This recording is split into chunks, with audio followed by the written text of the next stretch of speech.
It was one of those nights, heavy with tension, primed for disaster. May 2025. A Fox News studio glowed under studio lights, cold and theatrical. The segment, Global Leadership in the 21st Century. The host, Tucker Carlson, smug and inquisitive. And the players? Karoline Leavitt, White House press secretary, polished, precise, and cocky, versus Ibrahim Traoré, the young, magnetic president of Burkina Faso, lived via satellite from Ouagadougou. It started civil. Barely. Then came the question. Tucker leaned in, smiling like he knew exactly what bomb he was about to drop. Karoline, how do you see the rise of young leaders like President Traoré? Karoline's smile was sweet poison, poised, practiced. Oh, Tucker, she said, brushing an invisible speck from her lapel, let's stop pretending. A beat. He's got a nice smile, sure. And a script that sells well in Paris. She leaned forward, voice tightening like a noose. But real leadership isn't about slogans or speeches. It's about legitimacy. And frankly, her smile sharpened. He's just another slick-talking African strongman in a tailored suit. A dictator with decent PR. Gasps from the audience. A laugh, nervous, somewhere off camera. Tucker's eyes widened, blinking rapidly. Even he hadn't expected that level of blunt force. Karoline, sensing the stir, pushed harder. He came to power in a coup, Tucker. A military coup. Now he's playing dress-up democracy for Western approval. But we shouldn't fall for it. America cannot, and will not, take seriously leaders who trample constitutions on their way to the podium. The control room froze. Producers stared at each other, unsure whether to cut or let the chaos blow. On the split screen, Ibrahim Traoré didn't flinch. But the flicker in his eyes, icy, calculating, was unmistakable. Something had shifted. Then, in a tone so calm it was terrifying, he spoke. Miss Leavitt. He smiled thinly. Thank you for your honesty. Now allow me to clarify a few things about legitimacy. His aides in Ouagadougou stiffened. One of them murmured, oh no. She woke it up. Foreign Minister Charles Cooper, watching from his apartment, leaned in. This, he whispered, is going to be good. Traoré inhaled slowly, gathering momentum like a thundercloud. Since you question how I came to power, let's go back to the beginning, he said, voice still velvet, but laced with iron.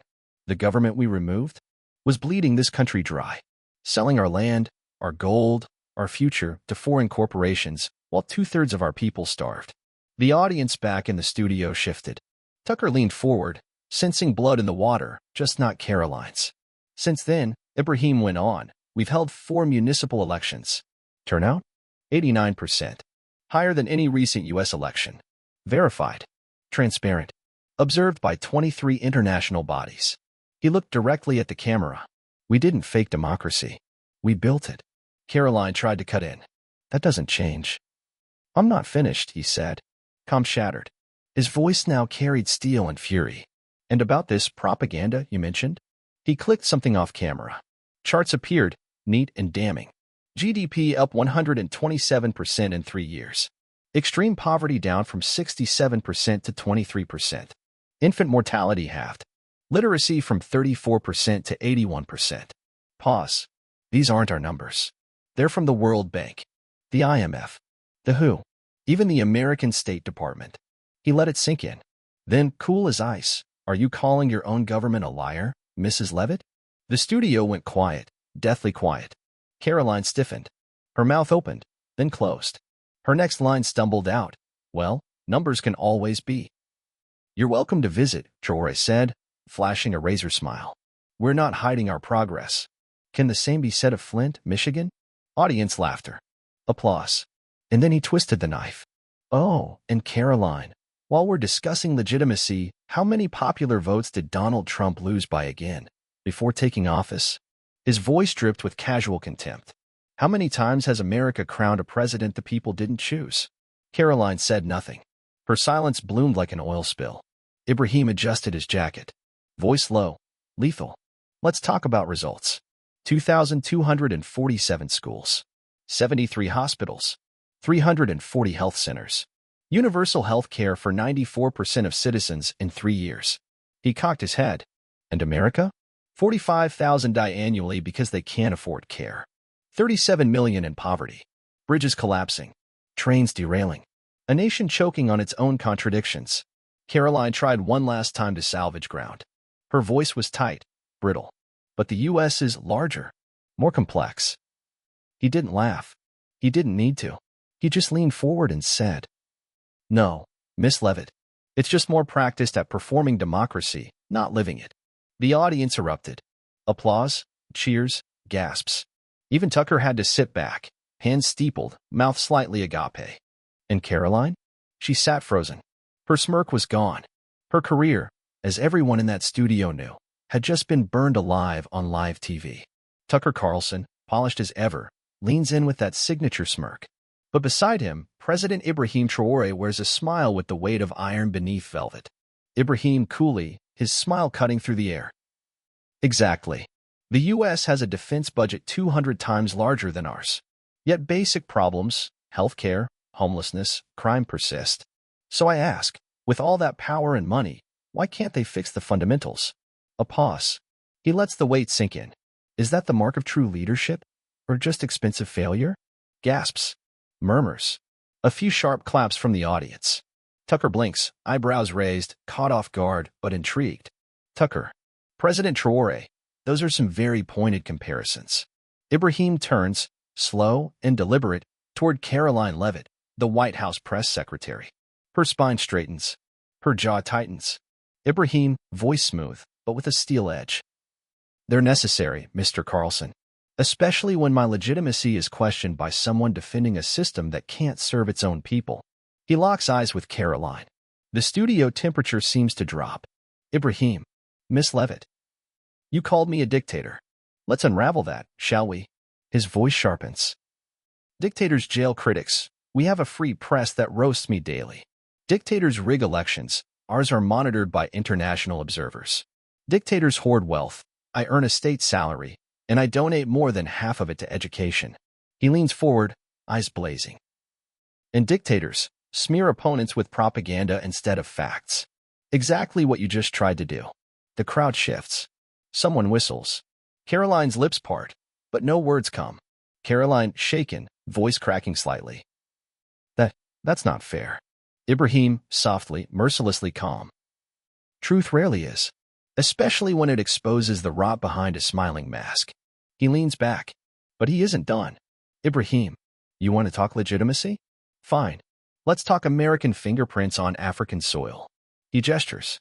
On the massive studio screen, asterisk asterisk boom, a classified document appears in full, damning, and bold. Operation Sahel Interference. The audience gasps. Tucker's jaw literally drops. Karoline freezes. Color drains from her face. Ibrahim, voice rising now with a controlled fury. CIA records. $67 million spent destabilizing African governments, mine included. Verified by 6 international intelligence agencies. Tucker stammering. Wait, are you saying these are authentic? Ibrahim, nodding grimly. Very. Then, turning to Karoline like a general to a fallen foe. So when you speak of legitimacy, do you mean the kind propped up by coups and covert money bags? Karoline, desperately. I don't know anything about that. Ibrahim, mocking, venomous smile. Of course not. The press secretary wouldn't be briefed on covert destabilization. Plausible deniability, the oldest trick in the empire's playbook. His words now come like drumbeats. But you represent that administration. So explain to the world, why spend millions to crush African progress? Is it fear? Jealousy? Guilt? Karoline's hands are trembling. She looks down. Tears sparkle at the corners of her eyes. Karoline, barely a whisper. Please, this is going too far. Ibrahim, eyes flashing. Too far. You came here, on global television, and branded me a tyrant. But I go too far by defending myself with evidence. He stands now. The audience is hanging on every word. You represent a nation that spent billions puppeteering Africa. But when a 36-year-old African leader dares to fight back with facts, suddenly that's the problem. Tucker, trying to cut in. Perhaps we should. Ibrahim cutting him off, eyes locked on Karoline. No. She started this. We're going to finish it. Silence. The audience is dead still. You could hear a phone vibrate. Then, Ibrahim, cold, precise, with a calm that slices like glass. Miss Leavitt. Your family owns shares in Greystone Mining Corporation. The same corporation that lost $2.3 billion when I renegotiated contracts to prioritize Burkinabe citizens over American shareholders. Karoline gasps. Audible.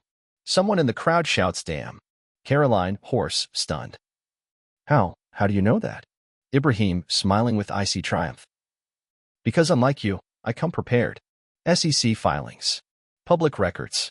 Your parents hold $340,000 in Greystone stock. He steps closer. His voice soft, surgical. This isn't about democracy, Miss Leavitt. It's about money. Your money. Your family's lost profits. That's why you came at me. That's why you painted me as illegitimate. He pauses. The final dagger gleaming. And that, ladies and gentlemen, is what real conflict of interest looks like. A beat. Then an eruption, half the audience gasps, the other half explodes in applause. Tucker Carlson sits frozen, hands clenched. Karoline sobs quietly, face hidden behind trembling fingers. Fade to black. Tucker, eyes wide, voice thin with disbelief. Karoline, is that true? Karoline, her mascara smudged, face streaked with tears, can barely hold herself together. Karoline, voice trembling. I don't control my parents' investments. Ibrahim, voice a dagger wrapped in silk. But you control your tongue. He leans in, words now cutting with surgical precision. And you chose to wield your official title to launch a personal attack on a foreign leader. Not for justice. Not for democracy. But because my policies cost your family money. The audience lets out a collective inhale. The tension is suffocating. Ibrahim, this isn't diplomacy, Mrs. Leavitt. This is revenge, dressed up in the language of freedom. Beat. So when you speak of legitimacy, what you really mean is the legitimacy of using public power to shield private greed. Karoline breaks. Not just tears, now sobs. Loud, shaking, unstoppable. Her entire body quakes under the weight of humiliation. Ibrahim, voice rising, righteous fire in his eyes. This is the true face of American politics. Officials in suits and pearls, wielding influence to protect their stock portfolios while pointing fingers at others for corruption. Karoline pleading, broken. Please, stop. Ibrahim, sharper now, eyes blazing. Why should I stop? You started this. You stood here, under these lights, on global television, and spat the word dictator at me. He gestures toward her, unflinching. And now that the truth has turned against you, you want mercy? No, Mrs. Leavitt. This is what happens when you underestimate African leaders. We are not your pawns anymore. Dead silence. Even the cameras seem afraid to blink. Ibrahim quietly, dangerously. And there's one more irony, one last truth you fail to account for. He looks directly at the camera. The room freezes. While you accuse me of being illegitimate, the CIA has attempted to assassinate me. 3 times. In just 2 years. A stunned gasp. Tucker nearly topples from his chair. Tucker almost shouting. What? Ibrahim, calm as ice. Operation Termination Alpha. Sanctioned and funded by the very government you represent. He turns to Karoline, whose mouth hangs open in mute horror. 3 attempts to eliminate a democratically elected president, because I had the audacity to protect my people from exploitation. Karoline, barely able to breathe. I swear I didn't know. Ibrahim, with finality. And yet here you are, sitting in front of the world, attacking the very man your government is trying to silence permanently. His voice rises now, thunderous and unstoppable. You were complicit, whether you knew or not. That's the truth America needs to hear. When they can't buy us, they try to kill us. And when that fails, they send their press secretaries to finish the job with propaganda. Karoline is hyperventilating. She yanks off her mic, eyes wide with shame and disbelief. She staggers out of frame, shoulders shaking uncontrollably. Ibrahim, to the camera, voice rich with righteous fury. America, look at your reflection. This is your foreign policy, assassination first, character assassination second. But we will not be silenced. His hand slams the desk, not in rage, but with final, unshakable certainty. You spend billions undermining us, yet call us corrupt. You destabilize our nations, then call us illegitimate. You fail, and when we succeed, you panic. He looks directly into the lens. The audience is silent, hypnotized. Ibrahim, this is the difference between performance and power. Real leaders don't run. Real leaders stand in truth, even when it burns. Tucker Carlson sits frozen, mouth agape. For once in his career, he has nothing to say. Cut the feed. Now. Kill all reruns. Emergency protocol. Someone call legal. Did we just air an international diplomatic execution? What the hell just happened? Hashtag Karoline destroyed fire. Hashtag Traoré truth glow showing Europe Africa. Hashtag CIA assassination attempts skull and crossbones. Karoline got vaporized on live TV. Traoré just ended U.S. moral authority in 12 minutes flat. She cried. He conquered. The image lingers. President Ibrahim Traoré, calm, composed, and unshaken, sitting alone in the spotlight, as the world around him erupts in chaos. A single truth, delivered with fire, had ignited a revolution. What the hell was that? Trump roared, shoving aside a stack of briefing papers as aides scrambled around him like panicked interns in a newsroom fire. His face was flushed, his hair, more chaotic than usual, trembled with static fury. How could they let this African tear Karoline to shreds on live television? His chief of staff, pale and sweating, raised both hands like a man trying to slow an avalanche. Sir, she provoked him. We didn't know he had information? Trump bellowed, spit flying, face contorted with disbelief. That wasn't information. That was a live grenade lobbed into the CIA's front door. He outed classified operations, assassination plots. How the hell did he get those documents? Meanwhile, Langley, total lockdown. The CIA Situation Room buzzed like a disturbed hornet's nest. We have a Category 5 breach, declared the acting director, white-knuckling the edge of the table. Traoré just dumped top secret ops on national television. And he's got receipts. Jesus Christ, muttered a senior analyst. Capitol Hill erupted. Bipartisan outrage crackled across the airwaves. If the CIA tried to kill a democratically elected president, thundered a senior Democrat, face blazing red. That's not covert diplomacy. That's a war crime. Heads need to roll today. The media? In a frenzy. Newsrooms ignited like oil fields. The Washington Post and New York Times threw everything at the story. Investigative teams, legal analysts, foreign correspondents, even cold case specialists. If even half of what Traoré claimed is legit, the Post's editor declared grimly, we're staring down the barrel of the biggest political scandal in modern American history. And Karoline, gone, barricaded inside her luxury estate. Phones off, curtains drawn, not a single word. Her meteoric career, a trail of glitter and fire, now smoldered in silence.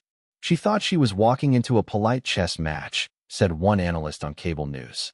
Instead, she got mauled by a lion she mistook for a house cat. Cue audience gasp. Cut to stunned anchors. Cue rerun clip of Ibrahim's calm, merciless monologue. Washington. Day 2. Panic turns to chaos. Within 48 hours, the House and Senate Intelligence Committees launched emergency hearings. The air outside the Capitol felt electric. Protesters swarmed the steps. Camera crews jostled for position. Leaked CIA documents confirmed everything. Everything. Wire transfers.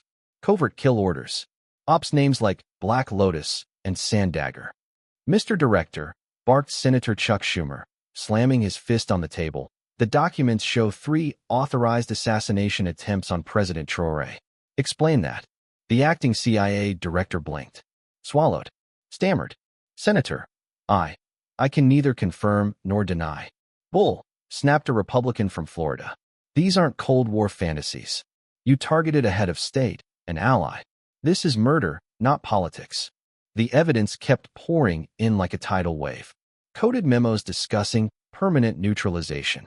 Emails with language like acceptable collateral. Interagency sign-offs with Trump's signature in unmistakable bold Sharpie. This makes Watergate look like a parking ticket, muttered one stunned congressman. And then came the nail in the coffin. A whistleblower from the NSA testified under oath. Karoline was briefed. She knew about the ops. She attacked Ibrahim on live TV anyway. Gasps rippled through the chamber. One senator covered her mouth. Another cursed under his breath. Trump? Flailing. I never authorized any hits, he shouted in a press conference gone nuclear. The CIA acted alone. I didn't know, but the receipts spoke louder than denial. His name, his signature, his orders.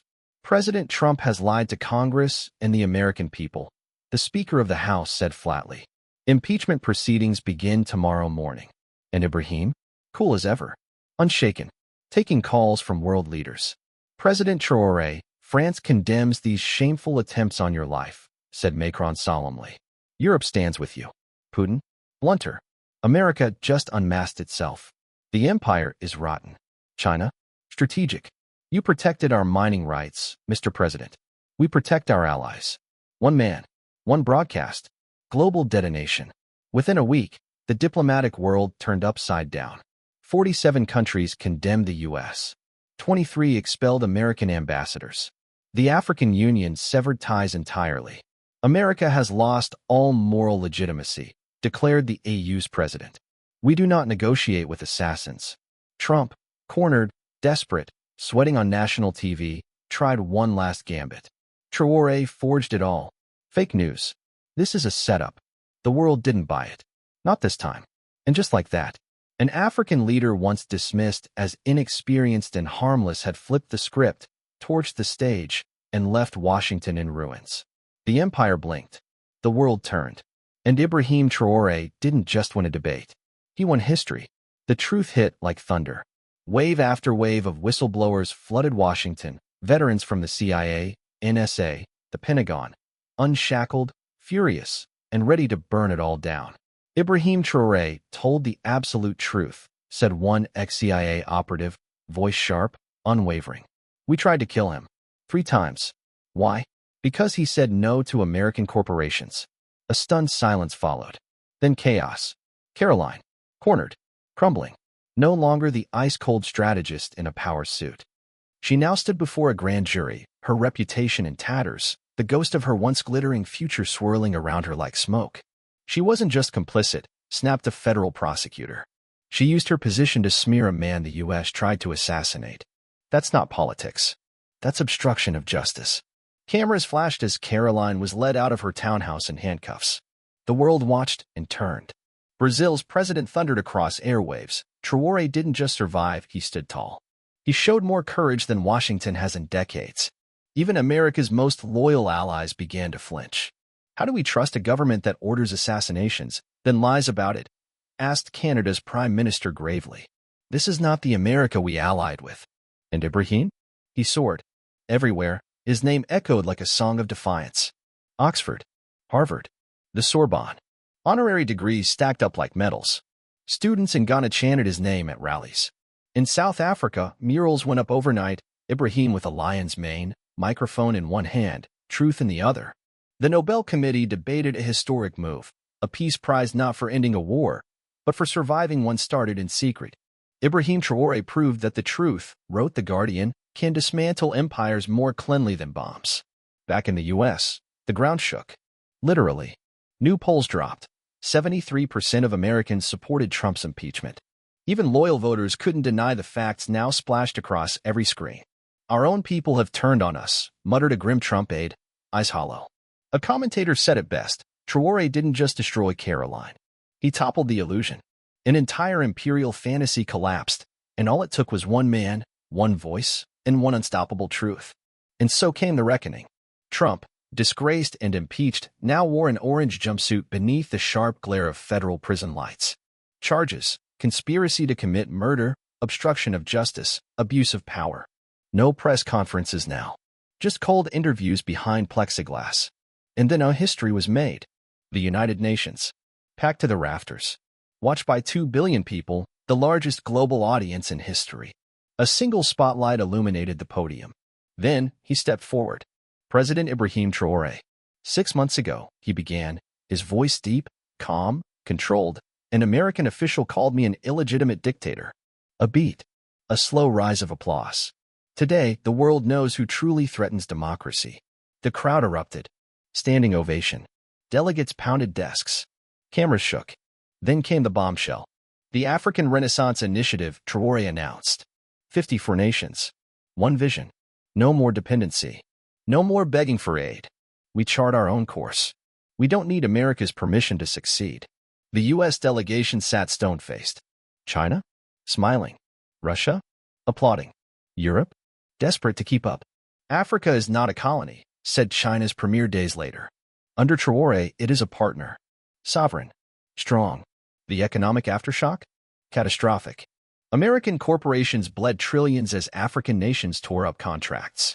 Greystone Mining, Karoline's family's crown jewel, went belly up in under 48 hours. She sacrificed her career to save the company, one analyst scoffed, and buried them both. But Ibrahim wasn't finished.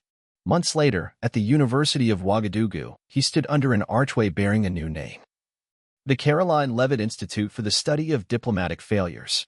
The press laughed nervously. He didn't. She taught the world a lesson, he said with somber grace. Never mistake arrogance for competence.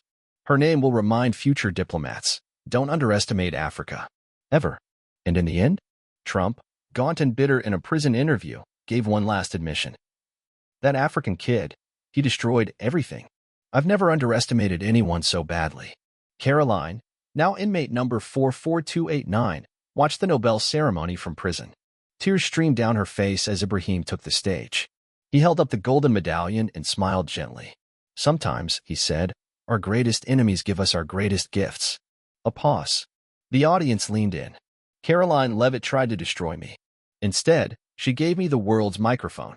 For that, I am grateful. He looked directly into the camera, and to the next young African leader watching. Your truth is enough. Speak it. Stand by it. The world will hear you. Fade out. The world didn't just change. It awoke. And it would never underestimate Africa again.